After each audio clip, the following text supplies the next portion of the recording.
वन्देऽहं कमलं श्रीगुरुन् वैष्णवाञ्चं श्रीरूपं साग्रजातं सहगण रघुनाथान्वितं तं सजीवं साद्वैतं सावधूतं परिजनसहितं कृष्णचैतन्यदेवं श्रीराधाकृष्णपादान् सहगण शिवशाखाविद्याञ्च हे कृष्ण करुणा सिन्धु दीनबन्धो जगत्पते गोपेश गोपिका कान्त राधा कान्त नमस्तुते तप्त काञ्चन गौराङ्गी राधे वृन्दावनेश्वरी वृषभानुसुते देवी प्रणमामि हरिप्रिये वाञ्छाकल्पतरुभ्यश्च कृपा सिन्धुभैव च पतितानां पावनेभ्यो वैष्णवेभ्यो नमो नमः। जय श्री कृष्ण चैतन्य प्रभु नित्यानंद श्री अद्वैत गदाधर श्रीवासादि गौर भक्तविंद। हरे कृष्णा कृष्ण कृष्ण हरे हरे, हरे राम राम राम हरे हरे। तो शिल प्रभुपाद जी एक लिखते हैं, एक कथा है सेकेंड एवेन्यू न्यूयॉर्क की। जब शिल प्रभुपाद जी 1966 में वहां पहुंचे थे अगस्त महीने में, तो ये हरे कृष्ण महामंत्र के ऊपर चर्चा कर रहे थे। तो वहां के लोगों को बताया, ये प्रभुपाद जी बता रहे हैं कि जो हरे कृष्ण महामंत्र है यह दिव्य ध्वनि है। जैसे हम बोलते हैं ना, चेतोदर्पण मार्जनम भव महादावाग्नि निर्वापणम, ये शिक्षाष्टकम का पहला श्लोक है। तो बोल रहे हैं प्रभुपाद जी कि यह दिव्य ध्वनि मन की सारी गंदगी को साफ कर देगी, चाहे वह किसी भी प्रकार की गंदगी क्यों न हो। यह ध्वनि प्रत्येक व्यक्ति को आकर्षित कर सकती है, चाहे वह किसी भी भाषा का, राष्ट्र का हो, जाति का हो या वर्ण से संबंधित हो, क्योंकि यह ध्वनि आत्मा की गहराइयों से आती है। शिल प्रभुपाद जी अपने जीवन में हम देखते थे कि किसी भी विश्व में किसी लोग किसी भी गए, किसी भी जगह गए, लेकिन सबको आत्मा की जो मेन खुराक है, शरीर के शरीर जो है उसमें आत्मा है तो गाड़ी चल रही है, लेकिन वो आत्मा के ज्ञान के लिए प्रभुपाद जी हमेशा ललायत रहते थे कि उसी को बताना है। तो यहाँ भी बताया कि राष्ट्र भाषा जाति कोई हो, कोई का वर्ण का हो, लेकिन उसे कोई भेद नहीं है। इसीलिए अंतर्राष्ट्रीय के इस्कॉन में सब पूरे हिंदू मुस्लिम सिख ईसाई हमारे हमारे बाहर देश के भक्त सब लाइन से भरे पड़े हैं यहाँ पे। हाँ, सब देश के साथ एक जगह नाचना खाना पीना, ये कैसे हो रहा है मैं भी सोचता हूँ कैसे हो संभव हो सका। तो प्रभुपाद जी पहले ही बताते हैं कि जो ये आत्मा की गहराई से संबंधित है, भगवान भी बोलते हैं गीता में, मम एवांशो जीवलोके जीवभूत सनातन मन षष्ठानि इंद्रियाणि प्रकृति स्थानि कर्षति। मम एवांशो जीवलोके जीवभूत सनातन। तो प्रभुपाद जी बताते हैं वहां पे तात्पर्य में कि जो आत्मा है भगवान का अंश है। स्वाभाविक है कि हम सब भगवान के पुत्र हैं और परम पिता एक ही है हमारे भगवान श्री कृष्ण। तो हम सब क्या हुआ, भगवान को भूल गए। अलग अलग शरीर में हम क्या है, देहांतरण कर रहे हैं। कभी मनुष्य के शरीर में, कभी पशु के शरीर में, कभी पक्षी के शरीर में। तो अलग अलग शरीर हम क्या हो रहा है हमारा, मिल रहा है अपने। कैसे मिला है, तो कर्मों के हिसाब से हमें मिल रहा है। जैसे कि हमारे पीछे एक पिक्चर भी लगा है, आप देखते हैं, इसी महीने की कथा है दामोदर लीला। ये दामोदर लीला है। तो भगवान देखते हैं ऐसा दंड मिलता है। देखिए वृक्ष का योनि भी मिलता है अपने कर्मों के अनुसार। ये कथा आती है कि कुबेर के जो दो पुत्र हैं, नल कुबेर और मणिग्रीव। कुबेर के पास सारे देवताओं के खजांची हैं। हाँ, लेकिन उनके जो बेटे हैं दो, हाँ, नल कुबेर और मणिग्रीव, क्या कर रहे हैं वो लोग, तो ये लोग क्या कर रहे हैं कि नग्न स्नान कर रहे थे, हाँ, अप्सराओं के साथ। और वहीं से जब नारद मुनि गुजरे तो देखे कि देवता के घर में इनका जन्म हुआ है। हाँ, लेकिन इनकी जो रहने की चेतना है और कार्य करने की जो चेतना है, हाँ, ये कैसा है, अच्छा नहीं है। हाँ, सोम रस का पान करके, मदिरा का पान करके क्या कर रहे हैं, नग्न होकर तालाब में स्नान कर रहे हैं। तो इस कारण से नारद मुनि ने श्राप दे दिया कि तुम्हारी चेतना सही नहीं है, नग्न हो तो वृक्ष बन जाओ। हम देखते हैं कि दो वृक्ष बन गए। कहाँ बने? तो नंद महाराज के घर में। और ये जो दामोदर लीला है वहीं संपन्न हुई है, भगवान उनका उद्धार कर रहे हैं।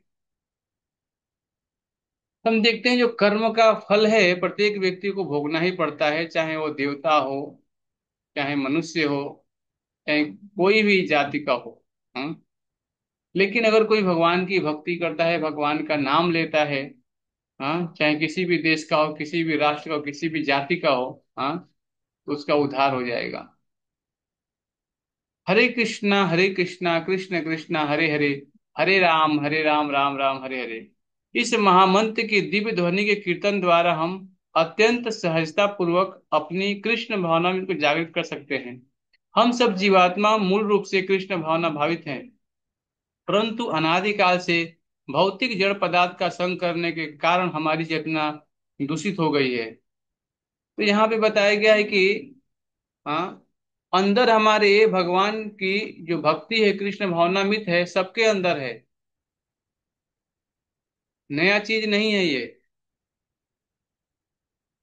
कृष्ण भावना में भावित प्रत्येक जीवात्मा है, लेकिन क्या हुआ है, अनादिकाल से, यानी कि 84 लाख योनियां जो हैं हम भ्रमण कर रहे हैं तथा देहांतर प्राप्ति, और उसमें क्या हो गया है, हम कृष्ण भावनामृत को भूल गए।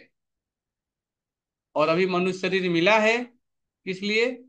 केवल और केवल भगवान कृष्ण को जानने के लिए। तो यही बताया गया है कि हम सब जीवात्मा मूल रूप से कृष्ण भावना भावित हैं, परंतु अनादिकाल से भौतिक जड़ पदार्थ का संग करने के कारण हमारी चेतना दूषित हो गई है। तो हम जहाँ रह रहे हैं इसको बोलते हैं भौतिक संसार। हाँ, यहाँ पे हम क्या कर रहे हैं, इस भौतिक जड़ पदार्थ का संग कर रहे हैं। हाँ, और यहीं पे सोचते हैं कि हमारे पास बंगला है, गाड़ी है, नौकर है, हाँ, सब कुछ है मेरे पास, है ना। और ये जो जड़ तत्व है उसको ही क्या हम लिपटे हुए हैं। ये शरीर देखिए, यहाँ पे काल का प्रभाव है ना। प्रत्येक व्यक्ति काल के द्वारा प्रभावित है।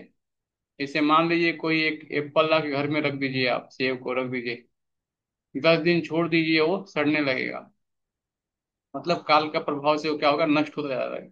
उसी प्रकार हम, आपको मालूम है कि पहले हम बाल्यावस्था में थे, फिर तरुणावस्था में, फिर पौगंडावस्था, जैसे क्या होता है, शरीर हमारा परिवर्तन हो रहा है, लेकिन आत्मा में कोई परिवर्तन नहीं हो रहा है। हाँ, केवल शरीर में क्या हो रहा है, परिवर्तन ये हो रहा है। तो हमारी जो चेतना है ये भौतिक जड़ पदार्थ का संग कर रही है, और इसी से चेतना हमारी कहते हैं दूषित होती है। ऐसे दूषित जीवन से हम भौतिक प्रकृति के संसाधनों का दोहन करने का प्रयास करते हैं, परंतु वास्तव में हम इस प्रकृति की जटिलताओं में अधिकाधिक बनते जा रहे हैं, और इस भ्रम को माया कहते हैं। तो बताया गया है कि हम इस जड़ पदार्थ का संग कर रहे हैं, भौतिक पदार्थ जो है, हाँ, यहाँ पे संग कर रहे हैं। सोचते हैं क्या हम कि यहीं पे हम अस्थायी बने रहना चाहते हैं। तो हम सोचते हैं कि ये मकान परमानेंट है हमारा, लेकिन आप सोचिए खुद, आप किसी शहर में गए और वहां पे आपने रेंट पे रूम लिया, 3-4 महीने तक आपने रेंट भरा, रेंट भर करके रहने लगे, और फिर आप 5वें महीने से रेंट देना बंद कर दिया। अभी आप बताइए मेरे से, क्या आपको मकान मालिक रखेगा? आप रेंट नहीं भरेंगे तो बताइए, खुद ही सोचिए। आपको रेंट नहीं भरेंगे तो मकान मालिक कहेगा कि रूम खाली कर दो, यहाँ पे मत रहो आप। तो ठीक इसी प्रकार से ये शरीर जो है हमें प्रकृति के द्वारा उपहार मिला गया है। किस लिए उपहार मिला है? तो भगवान ने हमें दिया है शरीर केवल और केवल हमें हमें इससे बाहर निकलने के लिए, इस भौतिक संसार से बाहर निकलने के लिए। लेकिन हम इसी में बने रहना चाहते हैं। हम आध्यात्मिक जगत को जानते ही नहीं। हाँ, न तत् भाषते सूर्यो न शशांको न पावको, यद गत्वा न निवर्तते तद्धाम परमं, भगवान बोलते हैं। वहां पे सूर्य की, चंद्रमा की उतना ही है। हाँ, तो ये जो चीज बताया गया है, हम क्या कर रहे हैं, ऐसे दूषित जीवन से हम भौतिक प्रकृति के संसाधनों का दोहन करने का प्रयास कर रहे हैं, परंतु वास्तव में हम इस प्रकृति की जटिलताओं में अधिकाधिक बदते जा रहे हैं। इस भ्रम को माया कहते हैं, अथवा भौतिक प्रकृति के नियमों को जीतने के लिए कड़ा संघर्ष कर रहे हैं। अपनी कृष्ण भावनामृत को पुनः जागृत करके हम भौतिक प्रकृति के साथ इस भ्रामक संघर्ष को तत्क्षण समाप्त कर सकते हैं। तो जो ही कोई व्यक्ति भगवान का नाम लेता है, हरे कृष्ण कृष्ण कृष्ण हरे हरे, हरे राम राम राम हरे हरे, तो नाम लेता है तो क्या होता है, तुरंत उसको वास्तविक स्थिति में अपने आप आ जाएगा। हाँ, कृष्ण भावना मित्र में बताया गया है कि कोई व्यक्ति भगवान का नाम लेता है तो सतोगुण विकसित होगा, फिर वो समझ पाएगा कि मैं कौन हूँ, कहाँ से आया हूँ, मुझे संसार में दुख क्यों मिल रहे हैं। हाँ, कृष्ण भावना मन पर कोई कृत्रिम आरोपण नहीं है। यह भावना तो जीव की मूल शक्ति है। हम सब अप्राकृतिक ध्वनि तरंग को सुनते हैं तो यह भावना पुनः जागृत हो जाती है। प्रामाणिक सूत्रों ने इस युग के लिए इसी पद्धति की संस्तुति की है। व्यवहारिक अनुभव से हम भी देख सकते हैं कि इस महामंत्र के उच्चारण से व्यक्ति तत्काल आध्यात्मिक स्तर पर आ रहे हैं और परमानंद को प्राप्त कर सकता है। स्वाभाविक है। पर नाम जब कीर्तन होता है, हाँ, तो आनंद से हमारा हृदय भर जाता है। हाँ, क्यों? क्योंकि नाम में शक्ति है। नाम नामगारी बहुधा निज सर्वशक्ति त्रापिता नियमित स्मरण काल, एतादसी तव कृपा भगवन्नमापि दुर्दय मिति मिहाजि नाम लाग। नाम में क्या किया भगवान ने, अनेकों शक्तियां अर्पित कर दी है। हाँ, और उसी नाम को जब हम भगवान के नाम का जप करते हैं तो क्या होता है, हमें भी उस शक्तियां क्या करती है, हमें भगवान के साथ जोड़ती हैं। अभी एक मेरा आप लोगों से प्रश्न है, आप चिंटू चिंटू चिंटू पिंटू पिंटू बोलिए, आप थक जाएंगे। बोलेंगे क्या प्रभु जी बुलवा रहे हैं मेरे से। हाँ, लेकिन आप कृष्ण कृष्ण कृष्ण कृष्ण कृष्ण बोलिए, आप कभी नहीं थकेंगे। कृष्णा कृष्णा कृष्ण कृष्णा कृष्ण कृष्णा कृष्णा हे, कृष्णा कृष्णा कृष्ण कृष्णा कृष्ण कृष्ण रक्षा माम, कृष्णा कृष्णा कृष्ण कृष्णा कृष्ण कृष्ण पाहि माम, राम राघव राम राघव रक्षा माम। ये चैतन्य महाप्रभु हमेशा गाते थे। नाम नाम में शक्तियां हैं, इसीलिए आनंद से व्यक्ति भर जाता है। तो यहाँ बताया गया है कि जब कोई व्यक्ति नाम लेता है तो उसकी व्यक्ति क्या होती है, इंद्रियां, मन तथा बुद्धि की अवस्थाओं को नियंत्रित करके वास्तव में आध्यात्मिक ज्ञान के स्तर पर होता है और वह दिव्य स्तर पर स्थित हो जाता है। हरे कृष्ण कृष्ण कृष्ण हरे हरे, हरे राम राम राम हरे हरे। यह जब सीधे आध्यात्मिक स्तर से प्रसारित होता है। इसलिए इस महामंत्र की ध्वनि तरंगे चेतना के निम्न स्तरों तथा इंद्रिक, मानसिक तथा बौद्धिक बौद्धिक स्तरों को पीछे छोड़ देती है। अतः इस महामंत्र का जप करने के लिए इस मंत्र की भाषा आदि समझने की कोई आवश्यकता नहीं है। न ही मानसिक अटकलबाजी अथवा बौद्धिक उहापोह की आवश्यकता है। यह मंत्र सहज ही आध्यात्मिक स्तर से प्रभावित होता है और इस प्रकार कोई भी व्यक्ति बिना किसी पूर्व योग्यता के इसमें भाग ले सकता है और भाव विभोर होकर नृत्य कर सकता है। गोलोकोर प्रेम धन हरि नाम संकीर्तन, चैतन्य महाप्रभु की विशेष कृपा है कि कलयुग के जीवों के लिए एक दवाई मिल गया है। जब व्यक्ति आईसीयू में भर्ती हो जाता है, हाँ, तो कोई मिल नहीं सकता जल्दी से, है कि नहीं। और इस समय कलयुग में सब जीव आईसीयू में भर्ती हैं। हाँ, और चैतन्य महाप्रभु ने दवाई दिया है, हाँ, हरे कृष्ण महामंत्र का। अगर दवाई हम अच्छे से लेंगे, नाम जप करेंगे, तभी हम इस भवरोग से बाहर निकल सकते हैं। हमने इसे व्यवहारिक रूप से देखा है। श्रील प्रभुपाद जी बोलते हैं क्या, कि हम देखे हैं व्यवहारिक रूप से एक बालक और यहाँ तक कि कुत्ता भी इसमें भाग ले सकता है, ले सकता है। निसंदेह भौतिक जीवन में फंसे हुए व्यक्ति को इस स्तर तक आने में थोड़ा समय लगेगा, परंतु भौतिकता में बद्ध ऐसा व्यक्ति बहुत शीघ्र ही आध्यात्मिक स्तर पर पहुंच जाता है। तो हम देखते हैं चैतन्य महाप्रभु जब झारखंड के जंगलों में कीर्तन कर रहे थे तो वहां पे पशु पक्षी भी कीर्तन में नाच रहे हैं। क्यों? क्योंकि वो नाम की जो ध्वनि है उससे क्या हो रहे हो, प्रभावित होके आनंद ले रहे हैं। और बताया गया है यहाँ पे, ऐसा व्यक्ति भी बहुत ही शीघ्र आध्यात्मिक स्तर पर पहुंच जाता है जब यह महामंत्र किसी शुद्ध भगवत भक्त द्वारा प्रेम पूर्वक उच्चारित होता है, तो श्रोताओं पर इसका सर्वाधिक प्रभाव पड़ता है। और इसलिए इस महामंत्र के कीर्तन को शुद्ध भक्तों के मुख से ही सुनना चाहिए, जिससे इसका तत्काल प्रभाव प्राप्त हो सके। जहां तक संभव हो सके अभक्तों द्वारा के कीर्तन को नहीं सुनना चाहिए, क्योंकि सांप के होठों से स्पर्श होने के बाद दूध विषैला हो जाता है। तो यहाँ पे शास्त्रों में बताया गया है कि आप देखते हैं कि एक माता जी हैं, अपने बेटे को बोल रही हैं, बेटा मैं बाहर जा रही हूँ और ये दूध रखा है घर में, जरा इसको देखते रहना। लेकिन बेटा है खेलने में अपने मस्त हो गया, और एक सर्प आया और दूध ने मुंह डाल दिया। माता जी आई, पूछ रहे हैं कि अच्छा से देखभाल कर रहे दूध का। तो बेटा बोल रहा है क्या, कि मैं नहीं देख पाया माता जी। अब बताइए, दूध पियेंगे तो क्या होगा, जहर उसमें है, तो हम सबको प्रभावित कर देगा। इसीलिए बताया गया अवैष्णव से हमें नहीं सुनना चाहिए। हाँ, जो भगवान की भक्ति में लगा हुआ है उसके ही मुख से हमें भगवान की कथाओं को सुनना चाहिए। जैसे नशा नहीं करना चाहिए, मांसाहार नहीं करना है, जुआ, अवैध संबंध, ये सब पाप के खंभे हैं। अगर हम इसी से पालन करेंगे, पाप के खंभों से बचेंगे और भक्तों के मुंह से कथा सुनेंगे, तो क्या होगा, तत्काल हमारे हृदय पे प्रभाव पड़ेगा और हमें भगवान की पूर्ण योग्यता प्राप्त होगी। हरा शब्द भगवान की शक्ति को संबोधित करने का स्वरूप है। तो हम हरे कृष्णा जो महामंत्र करते हैं ना, हरे से हरा यानी आह्लादनी शक्ति, भगवान की शक्ति कौन है, श्रीमती राधा रानी।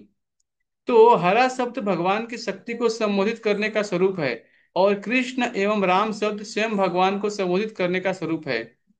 कृष्ण एवं राम दोनों का अर्थ होता है परम आह्लाद, और हरा भगवान की परम आह्लादनी शक्ति है, जिसे संबोधनार्थ हरे में परिवर्तित किया जाता है। भगवान की परम आह्लादनी शक्ति हमें भगवान तक पहुंचने में सहायता करती है। तो देखिए, हम बोलते हैं हरे कृष्ण और राम, तीन चीज है इसमें। हरे यानी हरा से आह्लादनी शक्ति, राम यानी आनंद, और कृष्ण यानी सर्वाकर्षक, जो सभी जीवों को अपनी ओर आकर्षित करते हैं भगवान। तो बताया गया है यहाँ पे कि भगवान की जो शक्ति है वो आह्लादनी शक्ति है। परम भगवान की आह्लादी शक्ति हमें भगवान तक पहुंचने में सहायता करती है। तो नाम का अर्थ यही है, हम नाम, जब हम भगवान का नाम ले रहे हैं तो भगवान से प्रार्थना करते हैं। जैसे एक बालक रो रहा है, खूब रो रहा है छोटा बच्चा, तो माँ क्या करती है, उसे ला करके दूध बेटा बहुत भूखा है, ये दूध पिलाना पड़ेगा, ये सेवा करनी पड़ेगी यार। उसी प्रकार हम महामंत्र जब जपते हैं तो हम रो रहे हैं, भगवान से चिल्ला रहे हैं, भगवान कि मैं जन्म मृत्यु के चक्र में गिर गया हूँ, कृपया मुझे बाहर निकालिए।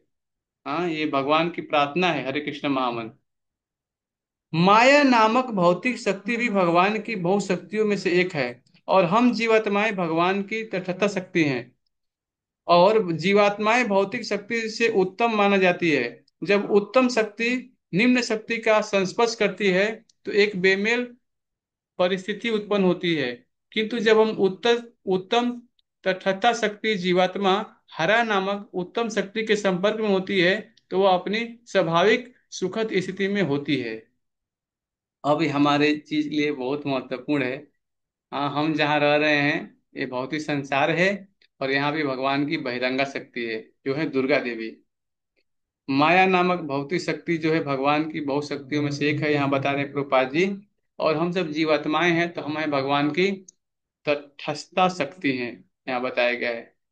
और जो जीवात्माएं जो हैं यहाँ बताई गई हैं, ये उत्तम शक्ति और निम्न शक्ति का संस्पर्श करती है और बेमेल परिस्थिति उत्पन्न होती है।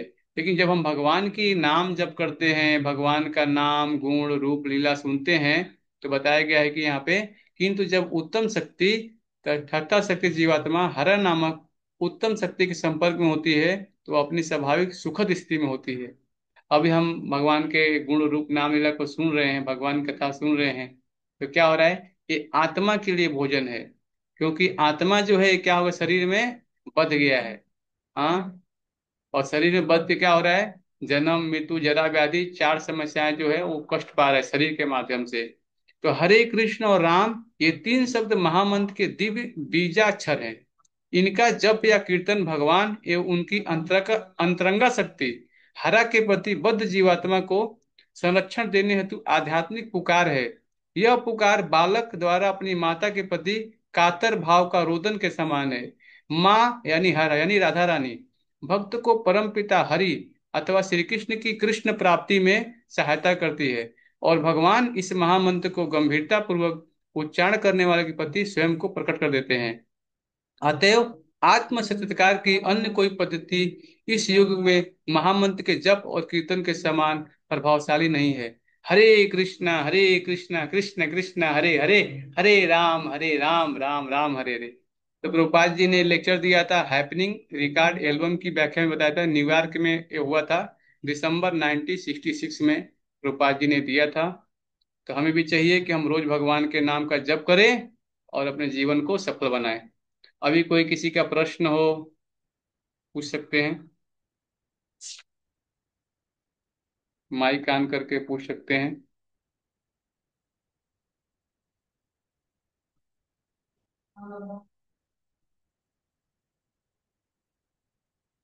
प्रभु जी हरे कृष्ण। जी बोलिए। ભગવદ ગીતા, ભાગવત અને ભાગવતમ આ हम्म। ત્રણેયમાં ડિફરન્સ શું? भगवत गीता और भागवतम में क्या फर्क है, माता जी का एक प्रश्न है। तो भगवत गीता जो है, ये भगवान ने अर्जुन को सुनाया था महाभारत के युद्ध में, कि भगवान ने बताया था। और भगवत गीता जो है, हमें एक मैनुअल गाइड के समान है, कैसे हमें अपने जीवन दिनचर्या को चलाना है, कैसे कार्य करना है, सारी चीजें भगवत गीता में बताई गई है। कैसे, जैसे बताया गया है, ये शरीर एक रथ की भांति है। हाँ। और बताया गया है जो रथ है, हाँ, प्रत्येक व्यक्ति इस भौतिक शरीर रूपी रथ पे आरूढ़ है, और बुद्धि इसका सारथी है, मन लगाम है, इंद्रियां घोड़े हैं। इस प्रकार मन तथा इंद्रियों के संग से आत्मा सुख या दुख का भोगता है। तो भगवत गीता का एक मैनुअल गाइड है, जैसे हमें कार्य करना है पूरे दिन। हाँ। इसमें पांच इंद्रियां हैं, हाँ, अलग अलग दिशाओं में हमें खींचती हैं। मन की तुलना की गई है लगाम से, और बुद्धि इसको पकड़े हुआ है, हाँ, और आत्मा इसमें बैठा हुआ है। अभी हमें इस शरीर के आगे कैसे, हमें शरीर जो है नश्वर है, हाँ, अभी हमें जानना पड़ेगा। भगवान बोल रहे हैं गीता में कि देखो अर्जुन, ये जो पहले ही बताते हैं भगवान, कार्पण्य दोष उपभव स्वभाव इच्छामि तम धर्म समुच्चेता निश्चितम भूरि तन्मे शिष्यस्ते हम साधिमम तो प्रपन्नम। हाँ, अर्जुन बोल रहे हैं भगवान को, मैं अपनी कृपण दुर्बल कर सब कुछ भूल गया हूँ, अतः मुझे ज्ञान दीजिए। तो भगवान उसे तुरंत बता रहे हैं, गुरु का पद संभाल रहे हैं, और अर्जुन को आत्मा के विषय में ज्ञान दे रहे हैं कि तुम शरीर नहीं हो। हाँ। और जो भागवतम की चर्चा आती है यहाँ पे, भागवतम है भगवान की, भगवान और भक्त की वहां पे गुणगान किया गया है। ये भी भक्त और भगवान की है, लेकिन इसमें नाम गुण रूप लीला, सब कुछ उसने पूरा एक भागवतम रसमालयम बताया गया है। सारे रसों का आगार है भगवान का जो भागवतम है, जीवत भागवतम रसमालयम। हाँ। तो कौन है ये? सुखदेव गोस्वामी के मुख से निकला है श्रीमद् भागवतम। इसमें 18,000 करीब श्लोक है। हाँ। भगवान ने 11,000 श्लोक बोला, बाकी सब अन्य लोगों ने। और इसमें देखते हैं भागवतम जो है, हाँ, पूरे ब्रह्मांड की सृष्टि लीला, प्रथम और दूसरी के भगवान के चरण कमल है। तो भागवतम है वांगमय स्वरूप भगवान का, जो 12 स्कंद है, हाँ, भगवान के पूरा वांगमय स्वरूप है ग्रंथ के रूप में। प्रथम और द्वितीय है भगवान के चरण कमल, तिथि और चतुर्थ है भगवान के जंघा है। ऐसे करके पूरा शरीरों का 12 स्कंद में चर्चा हुआ है। अगर हम पढ़ेंगे धीरे धीरे तो हमें मालूम चलेगा। हरे कृष्ण माता जी। હરે કૃષ્ણ પ્રભુજી। हरे कृष्ण कृष्ण कृष्ण हरे हरे, हरे राम राम राम हरे हरे। धन्यवाद सभी लोगों का। अच्छा, जो लोग नए जुड़े हुए हैं इसमें, आप लोग व्हाट्सएप पे मेरे को हरे कृष्णा लिख के भेजिएगा, मनीष राजपूत, अनिल राय, ताकि आप लोगों को मैं हमेशा लिंक भेज सकूं, और वीडियो भी जो होता है हमारा दर्शन का भी भेज सकूंगा। ठीक है यहाँ का। हरे कृष्णा प्रभु, धन्यवाद आप लोगों का।